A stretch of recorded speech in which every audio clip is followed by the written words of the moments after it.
Bismillahirrahmanirrahim.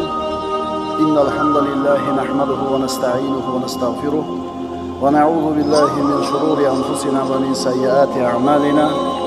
Man yahdihillahu fala mudilla lahu wa man yudlilhu fala hadiya lahu. Wa nashhadu an la ilaha illalloh wahdahu la sharika lahu wa nashhadu anna Muhammadan abduhu va rasuluh. Amma ba'd. Assalomu alaykum va rahmatullohi ta'ala va barakatuh. Saodatning shartlari deb nomlangan silsila darslarimizning bugun 17-si. Biz inson saodatga yetishligi uchun qaysi sabablarni qoyim qilishligi kerak? Biz Alloh bizga bildirganicha buni bahs qilyapmiz. Bugungi mavzuyimiz asalni ol, idishini sindirma. Bugungi darsimiz muloyimlik haqida. Bugungi darsimiz muloyimlik haqidaki bu sifat bora-bora odamlarda ko'tarilib ketyapti. 17-sabab asalni ol, idishni sindirma. Muloyim bo'l. Yumshoq muomalali bo'l. Qo'pol dag'al bo'lma. Hadisda aytiladi, mo'min kishi pokiza narsani yeb, pokiza narsa qo'yadigan va biron shoxga qo'nsa, uni sindirmaydigan asalariga o'xshaydi deyilgan. Asallarni ko'rgansizlar. Gulga shunday uchib keladida, shu bir nozik xilqatli bo'lgan, baklari napiz bo'lgan gulga qo'nadi, shirasini oladi, uchib ketadi, gulga aziyat bermaydi, ozor bermaydi. Mo'min odamning muomalasi shunaqa bo'ladi. Odamlar bilan muomala qiladi, odamlarga aziyat bermaydi. Qaysi bir ishda muloyimlik bor bo'lsa, shu ish chiroyli bo'ladi. Qaysi ishda muloyimlik yo'q bo'lsa, shu ish xunuk bo'ladi. So'zingiz muloyim, yuzingizda doim tabassum, chehrangiz ochiq. Bu baxtli insonlar kiyadigan libos. Muloyimlik, birodarlar, mo'minning sifati. Mo'min asal ariga o'xshaydi. Gulga qo'nadi, ichidagi shirasini oladi, ammo gulni sindirib qo'ymaydi. Chunki Alloh taolo qo'pollikka bermagan narsani muloyimlikka beradi. Payg'ambarimiz sollallohu alayhi vasallam aytadilar: "Innalloha rafiqun yuhibbur rifqa fil amri kullihi." Alloh muloyim, yumshoq, muloyim zot. Har bitta ishda muloyimligini yaxshi ko'radi. Payg'ambarimiz sollallohu alayhi vasallam Robbisini mana shunday sifatladi. Urvat ibn Zubayr aytadi: "Rifq muloyimlik hikmatning boshidir." Hamma yaxshiliklar muloyimlikda bo'ladi. Muloyim inson maqsadiga albatta yetadi. Bugunmi, ertagami muloyimmi, maqsadiga yetadi. Hayotni qaramaysizmi?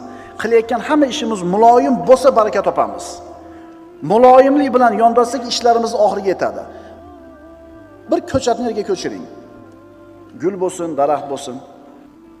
Suvni keragicha muloyimlik bilan bo'lib ozgina quying, unib o'sadi, baraka topasiz. Endi quyib tashlang boshidan, paqillab suvni. Nima bo'ladi? O'smaydi yoki qurib qoladi. Kiyimingizni muloyimlik bilan yechsangiz yirtilmaydi, uzoqqa boradi. Agar qo'pollik bilan charchat yechsangiz nima bo'ladi? Tezda tugaydi. Shuning uchun hayotimizda, birodarlar, har lahzasida muloyimlikka muhtojmiz. Bu darsga nima aloqasi bor demaysizmi? Muloyim inson saodatli bo'ladi. Ana. Muloyim inson baxtli, saodatli bo'ladi. Tabiblar ham muloyimlik bilan yondashish kerak o'zining ishiga. Jarroh. O'zbekchasi qanaqa? Xirurg, Xirurg.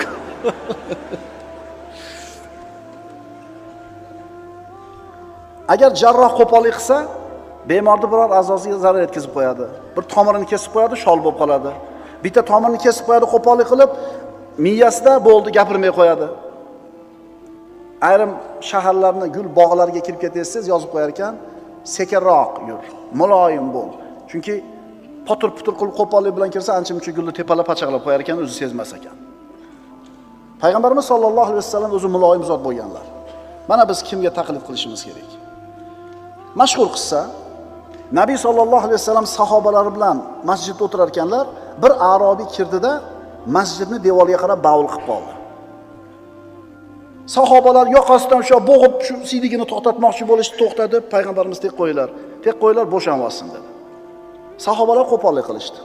Rasululloh muloyimlik qildilar. Haligi Arobiy ishini bitirib bo'lganidan keyin Rasululloh sallallohu alayhi vasallam bir paqirda suv quyib yuboringlar. Shunday qilishdi. Keyin Arobiyni payg'ambarimiz chaqirib turib, "Ey falonchi, bu Allohning uyi, bu masjid, bu yerda bunday ish qilishing mumkin emas" deb tushuntirdilar. Mana shunday bir muloyim muomalani natijasi qanaqa bo'ldi? Ta'siri qanaqa bo'ldi bu Arobiyga? U dedi: "Ey Alloh," dedi, "meni jannatga kirit, Muhammadni jannatga kirit, boshqa hech kimni jannatga kiritma" dedi. Muloyimlik, muloyimlik. Birodarlar, muloyim kishini hamma yaxshi ko'radi. Qalblar muloyim insonlarga bog'lanadi. Alloh azza va jalla Rasulullohni maqtab nima dedi? Rasulullohning atrofida sahobalar nima uchun jamlanganligini tushuntirdi bizga. Astagfirullah, fabima rahmati minallohi lintalahum. Alloh tomonidan bir marhamat sababli o'zingizni sahobalaringizga muloyim bo'ldingiz. Demak, Rasulullohning muloyim bo'lishligi Allohning sahobalarga bergan rahmati edi. Walau kunta faddan ghalidal qalb lam faddu min hawlik. Ey Muhammad alayhisalom, agar siz qo'pol, qattiq dil bo'lganingizda edi, albatta atrofingizdan tarqalib ketishgan bo'lar edi. Demak, atrofimizda odamlar jamlanishligini, odamlar bizga ulfat bo'lishini xohlasak, buni siri bitta ekan. Nima ekan? Muloyim bo'lish kerak. Hammanglar ham amakilaringlar, tog'alaringlar bo'lgan ukalar.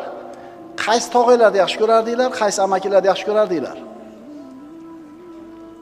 Savol. Shu ko'chadan siz o'tdingiz, shu loyni tepaladingiz.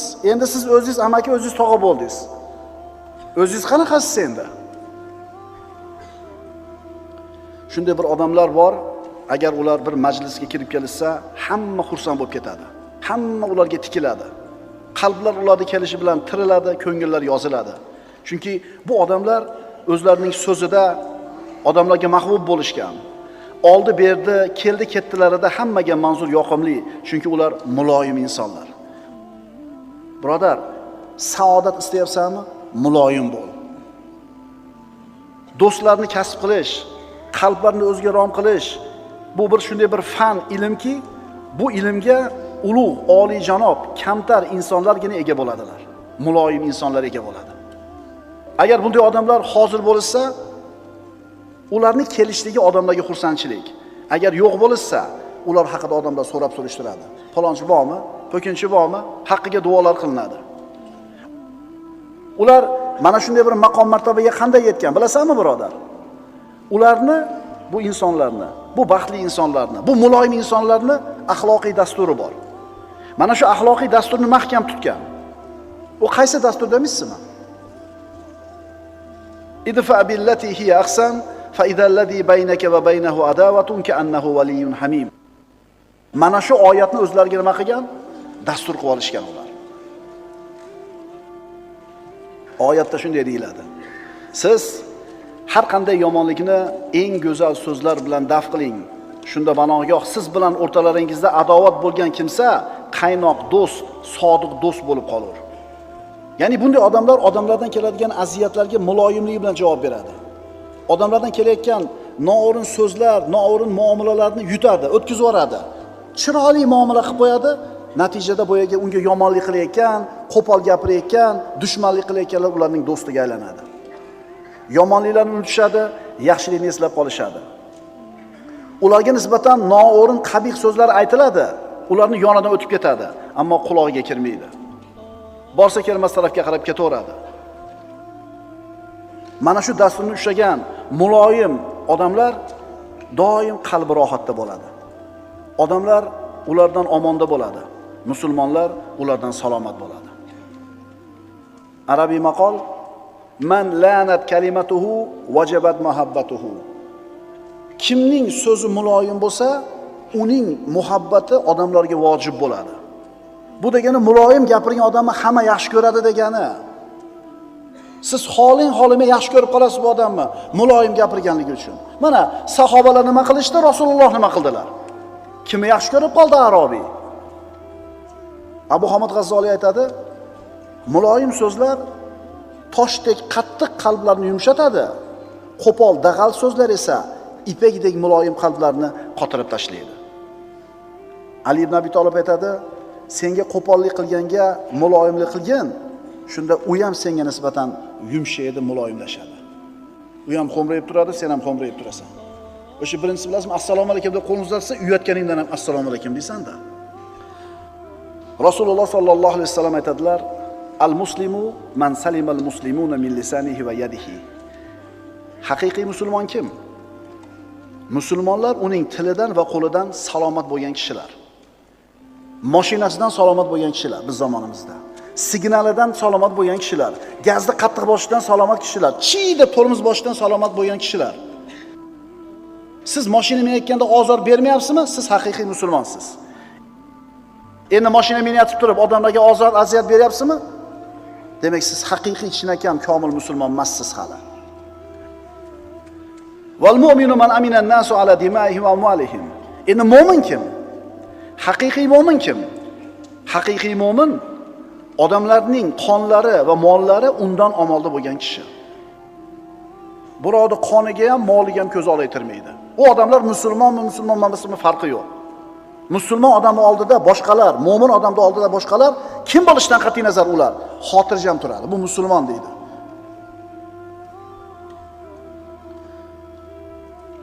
Hamma ishlar muloyimlik ustiga qurilgan.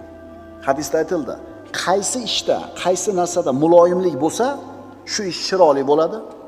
Qaysi ishda muloyimlik yo'q bo'lsa, shu ish xunuk bo'ladi. Hatto birodar, shariatning hukmlarini bajarishda ham sen o'zing nafsing bilan muloyim bo'lishing kerak. Chunki agar sen nafsingga muloyimlik bilan muomala qilmasdan qattiq shiddatni o'zingga odat qiladigan bo'lsang, sen shariat amallarini qilishlikdan to'xtab qolasan.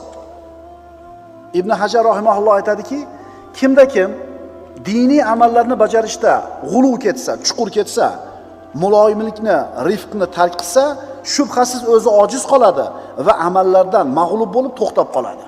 Uzoqqa bormaydi. Hamma muloyimni yaxshi ko'radi. Alloh azza va jalla hamma ishda muloyimni yaxshi ko'radi. Kim muloyimlikni yaxshi tark qilgan bo'lsa, hamma yaxshiliklardan mahrum bo'ldi. Muloyim kishi, muloyim insonga do'zax o'ti harom. Birodar, agar sen Alloh tabiatini muloyim qilib qo'ygan bo'lsa, muloyimlik tabiatingga joylangan bo'lsa, sen katta bir xayriyatga ega bo'lsan. Payg'ambarimiz sollallohu alayhi vasallam aytadilar, Abdulloh ibn Mas'uddan, "Innama tahrumun naru ala kulli hayyinin layyinin qaribin sahlin." Albatta dedilar Rasululloh, jahannam haromdir. Kim uchun? Jahannam kimga harom? Har bir muloyim, muomalasi yengil va odamlarga yaqin bo'lgan kishiga. Mana shu kishiga jahannam harom. Muloyim, muomalasi yengil, odamlarga yaqin kishi. Prostoy odam deysiz. Falonchi bo'lsa ham muomalasi nima deysiz? Shuncha puli bo'lib turib, shuncha obro'y martabasi bo'lib turib, oddiy muomala qiladi. Deysiz, yaxshi ko'rasizmi? Mana shunday odamga do'zax o'ti harom bo'lyapti. Birodar, muloyimlikni o'zingga libosini kiy, muloyim bo'l, do'zax senga harom bo'lyapti. Undan avval dunyoda o'zida saodat topyapsan. Ayrim salaf solihlar aytishadiki, bir inson uyiga kirishida, chiqishida, kiyimni kiyganda, yechganda, uloviga minayotganda yoki undan tushayotganida mana shu ishlarni ohistalik bilan bajarish kerakligini bilishligi uning faqihligidandir. Mashina minishga ketyapti, sekin o'tiradi, sekin zavat qiladi, sekin yuradi, changitmaydi, changitib qo'yib turib, yana nima qilib qo'yadi, avvalikani yoqib qo'yadi o'tib ketib turib. Ishlardagi shoshqaloqlik, qo'pollik foydani yo'qqa chiqaradi. Bunaqa yo'l ko'proq insonga zarar olib keladi. Agar sen nima ish qilishingda muloyim bo'lsang, o'zing ham rohat topasan, atrofingdagi qalblar ham xotirjam bo'ladi. Qoida: muloyimlik qalblarning kalitidir. Har qanday insonning qalbini muloyimlik bilan ochsa bo'ladi. Rasululloh boyaga Arobiyning qalbini ochganlaridek. Muloyimlik uni orqasida katta foydalar bor. Ba'zilarini aytib o'tamiz. Birinchidan, muloyimlik jannatga olib boruvchi amal. Ikkinchidan, kishining iymonini komilligi, islomining go'zalligiga dalil. Uchinchidan, muloyimlik Allohning va bandalarning muhabbatiga erishishga sabab bo'ladi. 4-dan, odamlar orasida mehr-muhabbatni paydo bo'lishiga sabab bo'ladi. 5-dan, bandaning solihligi va axloqining go'zalligini dalilligi bo'ladi. 6-dan, gina kudurat va adovatni ko'tarilishiga sabab bo'ladi. 7-dan, bandaning ikki dunyoda baxtli bo'lishiga sabab bo'ladi. Ikki dunyoda. 8-dan, go'zal axloqli bo'lishga olib boruvchi sabab muloyimlik. 9-dan, inson yaxshiliklarga erishishning eng ishonchli yo'li. Ulamolar aytadi, kim Allohning bandalariga yumshoqlik qilsa, Alloh ham bu bandasiga yumshoqlik qiladi. Kim Allohning bandalariga rahim qilsa, Alloh ham bu bandaga rahim qiladi. Kim Allohning bandalariga ihson qilsa, Alloh ham bu bandaga ihson qiladi. Kim Allohning bandalariga saxovat ko'rsatsa, Alloh ham unga saxovat ko'rsatadi. Kim Allohning bandalariga foyda keltirsa, Alloh unga ham foyda keltiradi. Kim odamlarning ayblarini satr qilsa, Alloh ham bu bandaning ayblarini bekitadi. Xullas, qoida. Allohning bandalariga qanaqa muomala qilayotgan bo'lsang, birodar, Alloh taolo ham senga dunyoda ham oxiratda ham xuddi shunaqa muomala qiladi. Dunyo oxiratda Alloh senga muloyim muomala qilishini xohlaysanmi? Birodar, muloyim bo'l. Banda odamlarga qanday muomala qilsa, Allohdan ham xuddi shu muomala keladi ikki dunyoda. Muloyim tabiatli, yumshoq so'zli insonlarga shu dunyoni o'zidayoq ato qilinadigan xotirjamlik, sakinat va osudalik bashorati bor. Oxiratda esa Robbilari huzuridagi ulkan ajr bashorati bor. Innal muttaqina fi jannatin va nahar fi maq'adi sidqin inda malikin muqtadir. Albatta taqvodor zotlar jannatlarda va daryolar ustida qodir podshoh huzuridagi rozi bo'lingan o'rinda maqomda bo'lur. Qoidalarimiz: muloyimlik qalblarning kaliti. Muloyimlik Alloh va bandalarning muhabbatiga sabab. Muloyimlik siz bilan bizning maqsadimizga olib boruvchi eng ulug' sifatlardan. 17-sabab: asalni ol, idishni sindirma. Aqulu qawli hada va astaghfirulloh li va lakum. Innalloha va malaikatahu yusalluna alan nabiy. Ya ayyuhallazina amanu sallu alayhi va sallimu taslima. Wassalamu alaykum va rahmatullohi ta'ala va barakatuh.